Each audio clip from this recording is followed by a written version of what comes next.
Praise lord అండి. దేవునికి లోబడి ఉండడి అపవాదిని ఎదిరించుడి. మనం అపవాదిని ఎదిరించాలంటే దేవునికి లోబడి జీవించాలి. చాలామంది ఏమనుకుంటారంటే వారి జీవితంలో ప్రార్థిస్తున్నాం కదా మేము దేవునికి అని అనుకుంటూ ఉంటారు. కరెక్టే, మీరు ప్రార్థించడం మంచిదే. అది ఏ నిమిత్తం ప్రార్థిస్తున్నారో మీకు దేవుడికి మాత్రమే తెలుసు. కానీ అపవాదికి చోటు ఇవ్వకుండా ప్రార్థించాలి. నేను ఒక వ్యక్తుల్ని కొంతమంది భార్యాభర్తల్ని బాగు చేయడం జరిగింది. అసలు ఎలాంటి పరిస్థితి అంటే రక్తం కక్కుతూ బాగుపడలేని స్థితి. బాగైన తర్వాత ఆ వ్యక్తికి కృతజ్ఞతగా ఉండాలి. యేసయ్య దగ్గరికి వచ్చి ఎలాగైతే థ్యాంక్స్ అని చెప్పాడో, ఆ కుష్ఠరోగి వచ్చి 10 మంది కుష్ఠరోగి వచ్చి ఆ హృదయంతో ఉండాలి. కానీ దేవుడి దగ్గరికి, దేవజనుల దగ్గరికి కానీ ఆ వ్యక్తి వ్యతిరేకంగా మాట్లాడతాము, నువ్వేం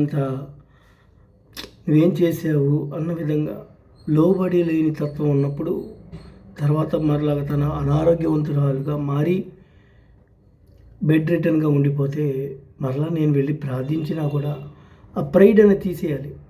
అసలు నేను చచ్చిపోవాల్సిన పరిస్థితిలో ఉండి నేను బాగుపడ్డాను కనుక వారికి నేను విధేయుడిగా ఉండాలని మనసు మీకు ఉండాలి. కానీ నువ్వెంత, నేను ఎక్కడికి వెళ్ళినా నేను సంపాదించుకోగలుగుతాను, నేను బ్రతకగలుగుతాను ఇలాంటి మాటలు చెప్పినప్పుడు అతను క్షమించిన దేవుని మనసు బాధపడి ఉంటుంది. దేవజనాంగమా కనుక నువ్వేం చేయాలంటే హృదయం పరిశుద్ధంగా ఉండి ప్రార్థించినప్పుడు దేవుడి జీవితంలో కార్యం జరిగిస్తాడు. అంతేగాని నీ దృష్టికి నువ్వు మంచివాడిగా కనపడతావు, నా దృష్టికి నేను మంచివాడిగా కనపడతావు.